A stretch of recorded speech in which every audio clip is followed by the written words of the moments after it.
Welcome to The Agile Speaker, where we're learning from Maryanne Johnston about the science behind the art of speaking. I'm Colin Gray from thepodcasthost.com, and you'll know by now that we're going deep on elevator pitches this season. Last episode, we talked about the elements of an elevator pitch. That's from team details to achievements to market size, and they make up your bag of ingredients that you can dip into to bake up the perfect pitch. Well, today we're going to look at the recipe. Now, that's what ingredients to include in any given context and what order to chuck them in. You can have the best ingredients in the world, but put them together in the wrong way, you might still bake a pretty horrible pie. So let's hear from Maryanne, if only so I don't torture this metaphor anymore. We'll start with length.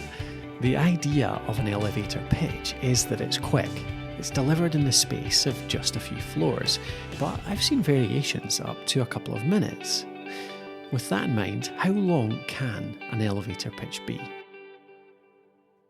I think in a conversation, you could be looking at more like 30 to 45 seconds. Uh-huh. In reality, somebody saying, what is it you do? You've probably only got that amount of time to really catch people. Yeah. 60 seconds is the easy number for a lot of events, but in some places they expand it out to 90 seconds as well. And of course, the longer you get, the more opportunity you have to bring in more of those golden nuggets. Yeah. But actually, I'd argue everybody should be able to work on a 60-second pitch because it forces you to be really concise and succinct with what it is that you do. Yeah. So when you cut it down to 30 seconds, are you cutting out entire elements, or are you still making sure to include all six and shortening them? How do you think about that? You are probably needing to cut out a couple of elements.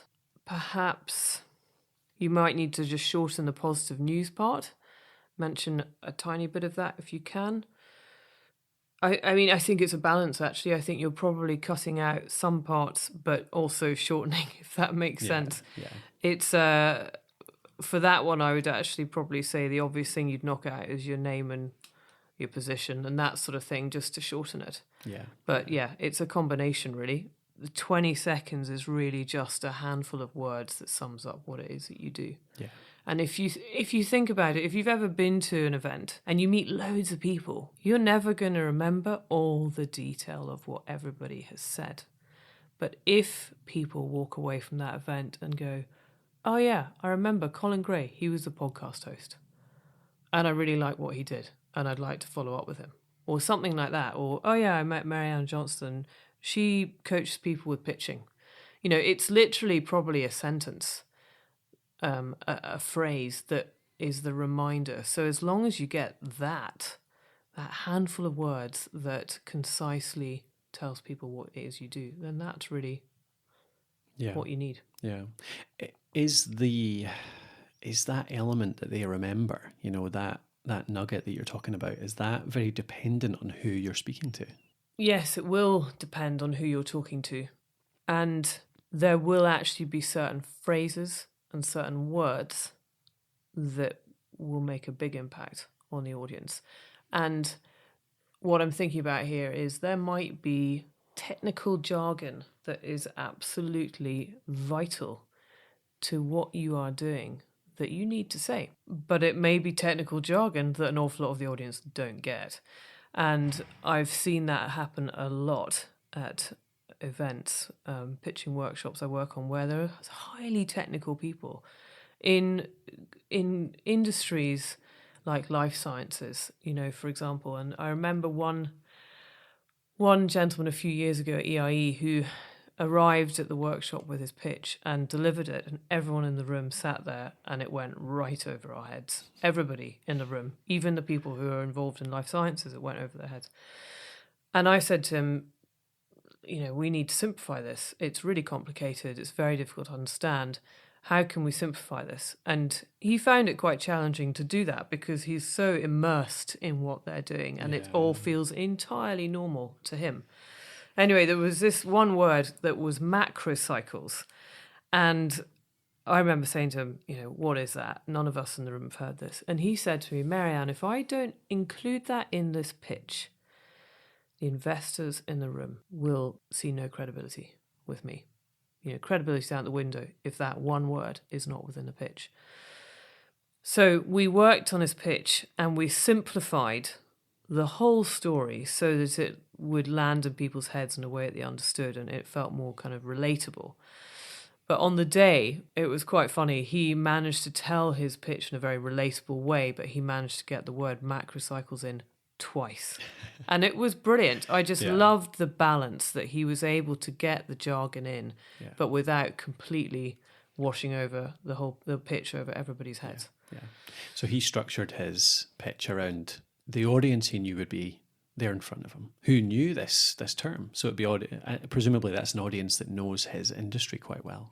A mixed audience at that event. It was at EIE, and at that time, the investors were coming from life sciences, from informatics and technology, and from energy sectors. So, but what the reason that I was so careful to make sure that he was understandable in layman's terms is the number of times people will say to me, but I'm only interested in the investors who are in my sector. Yeah. But actually, you've got a whole room of hundreds of people sitting there listening to your pitch, and they all have networks too. So although they, as individuals, may not be your investor, they might know of somebody who might be your investor. Yeah. So I feel everybody needs to be able to get the pitch, whether they are your target audience or not.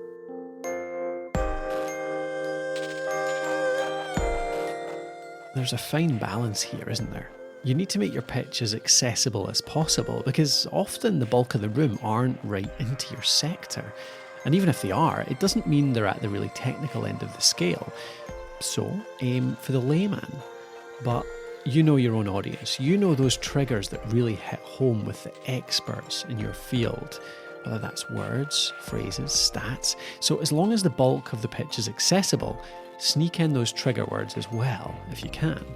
That way, you can make sure you have the main message that sticks in the mind of your general audience, but you also have a few key triggers that really perk up the ears of the experts in the room.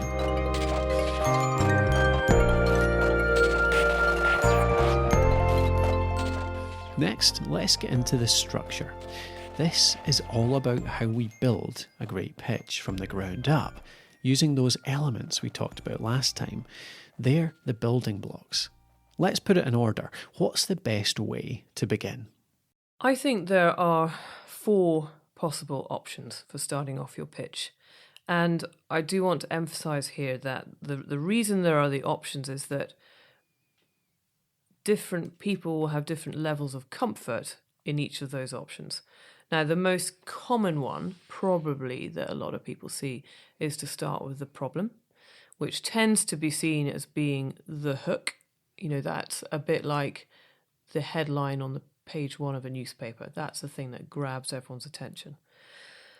But not everybody feels comfortable starting with that. Some people say, listen, I'd be much happier just saying who I am at the beginning, because actually, let's face it, that's what we all do when we meet for the first time. You say, hi, I'm Maryanne Johnston, nice to meet you, and so on. So it could be the problem. It could be your intro of name, position, and company.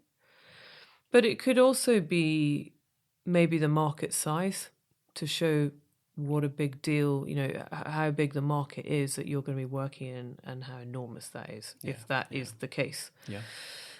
Or it could be some kind of amazing stat that you have that's going to hook people as well. Yeah. So there are different ways of starting, and it just comes down to what sits best with the person that's pitching. Yeah. So presuming you find the introduction that suits you best, is there any particular element, though, that you think you do need to get in early?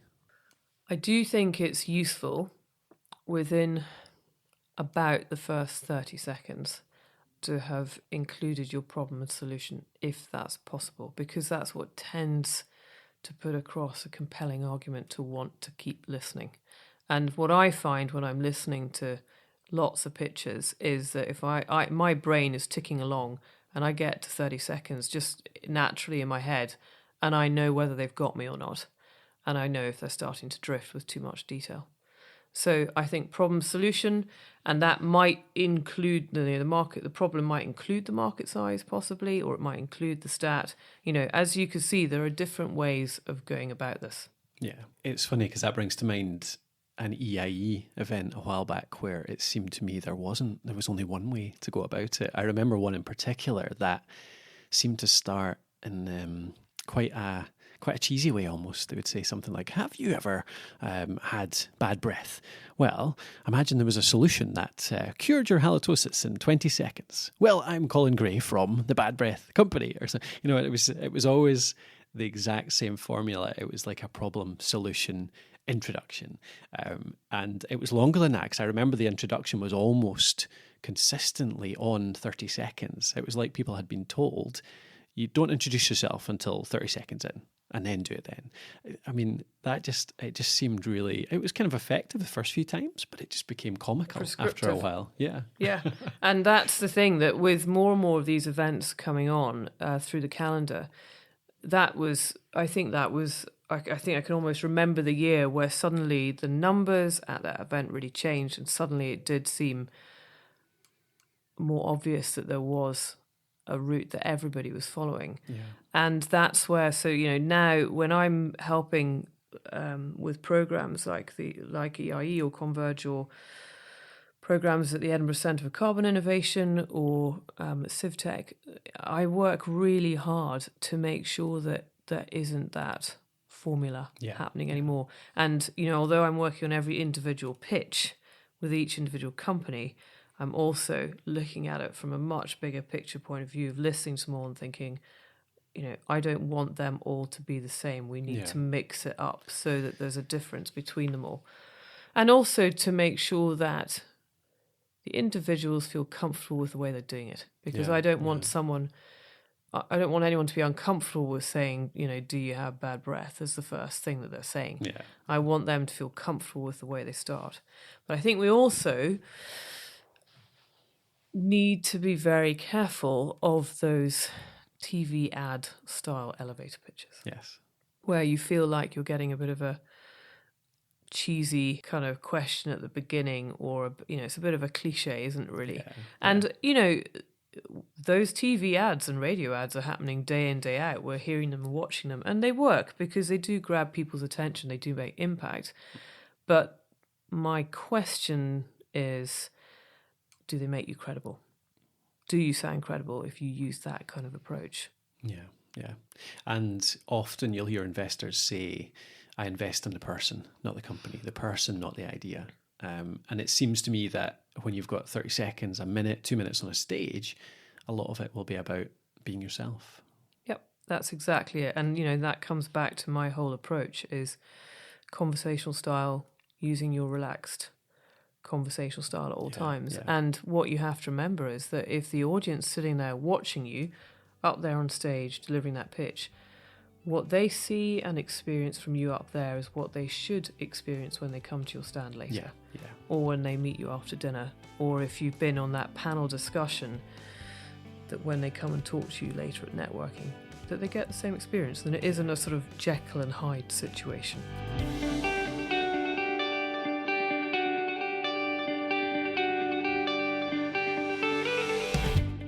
So, 4 possible ways to begin a pitch. Like Maryanne said, choose the one that fits you, your personality, your approach. I'm sure people can argue objectively that one or another might have a slightly higher average hit rate, but let's be honest, in the real world, that'll be dwarfed by the impression you give when you feel uncomfortable or false. Instead, find a method that helps you feel comfortable and honest. If you can, I'll bet your credibility, your engagement with the audience, they'll soar. Let's tie it up now with the finale. How do you close a pitch? I'd say 90% of the time it's a call to action. How do you want that audience to help you? Mm-hmm. Mm-hmm. And how much investment you're looking for, what you'll use it for, or if you're trying to build a team, what kind of team what kind of skills do you need, Yeah. or looking for customers, or, all those kind of aspects. But sometimes, as I said earlier on in an earlier episode, it might be that you end with who you are. Because if you haven't said that at that point, that is how some people like to round it off and leave that as the last thing. I suppose that's the introduction to then come and talk to you at the stand in that case. Yeah. So, there are so many possible ways around this, as you can see. What about the preparation then, just to finish up?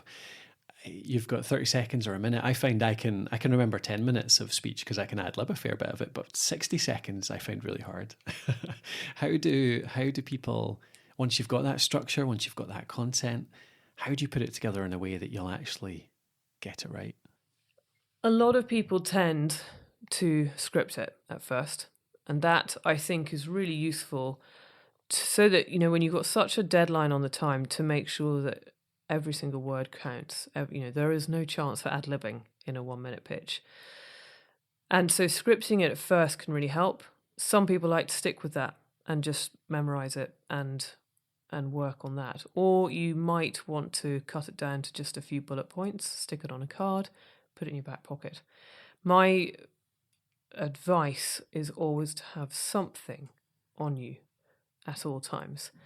Because when the pressure's on, particularly if there's a clock there, particularly if there's a big audience or a light that might get switched off, or, if you're feeling the adrenaline at all, or if you are at a networking event and you've had a busy day and you haven't really had a lot of time to think about what your elevator pitch is, just scribble down a few keywords of what you have achieved recently with your clients. And then it's just on a business card in your back pocket. And I think there's a lot to be said for having that comfort blanket on your being, which just helps to relax your brain and get into the right mode when you are talking to people, and make sure that you remember what those points are.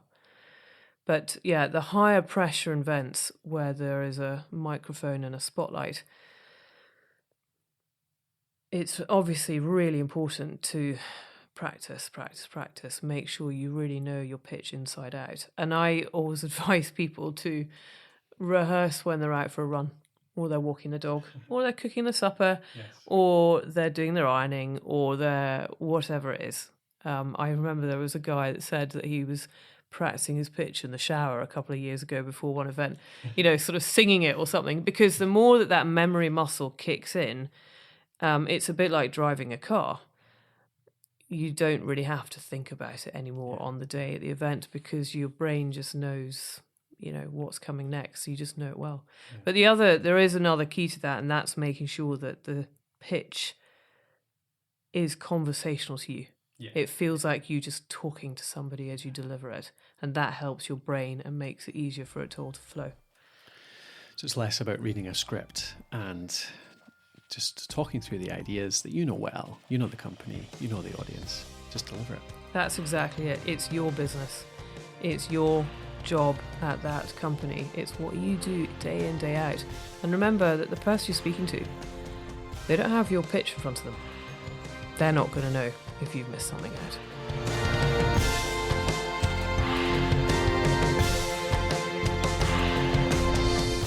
Thanks for listening along to Season 2 of The Agile Speaker with Maryanne Johnston. You can read more about her work at maryannejohnston.co.uk. And remember, if you haven't already, head back and listen to Season 1 of the podcast, which takes you right through Maryanne's approach to agile communication.